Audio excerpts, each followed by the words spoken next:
Okay, I'm going to talk to you guys about some key components of good run form. I'm going to keep it nice and simple because I don't want you to get overwhelmed with too many things to think about. But I'm just going to talk to you about 4 basic things that can help you become a more efficient runner. I want you to try to incorporate these things slowly into your run form. Don't try to change your form overnight, and don't get too much in your head about obsessing about trying to do things perfectly. But I want you to think about these key things. So the first one I'm going to talk to you about is head position.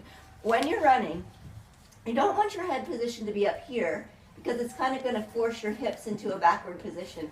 Nor do you want your head to be down because it's going to force your upper body to fall forward. You want your head to be in a nice forward position, looking kind of out on the horizon and slightly down. There should be a nice little space between your chin and your chest, almost as if you were holding an egg there.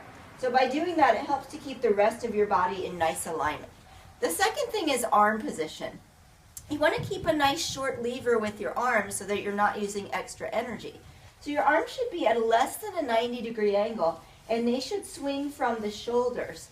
Also, a lot of people make the mistake of letting their arms come too far forward. That causes a lot of extra work. You really want to think about that swing almost coming behind your body. And you also want to watch that your arms are not crossing the midline. So you want them to stay on the right and left sides of your body. The next thing is rhythm. And that's another word for that is cadence. We've heard a lot of information about the optimal cadence. For most runners, the optimal cadence is about 180 beats per minute.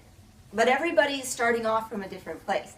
You don't necessarily want to go from running, say, 160 beats per minute to trying to jump to 180 beats per minute. That can throw off your form too much. What I want you guys to think about right now in this early part of the season is just keeping a steady rhythm when you run so that you're not slowing down when you're going up a hill, speeding up when you're going down a hill. Whatever your cadence is, I want you to try to keep that steady throughout the entire run, no matter what the terrain, no matter what the speed. And one way to do that is just to listen to the sound of your feet and make sure you're continuing to hear a nice steady rhythm. And then the final thing that's one of the most challenging things to understand as a runner and to grasp as a runner is that forward lean. When you're running, you want a nice forward lean from your ankles, not from your hips and not from your head.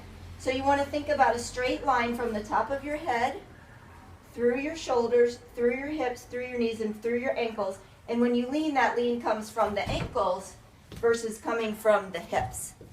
In the next video, I'm going to show you guys some basic drills that you can do to help reinforce these concepts.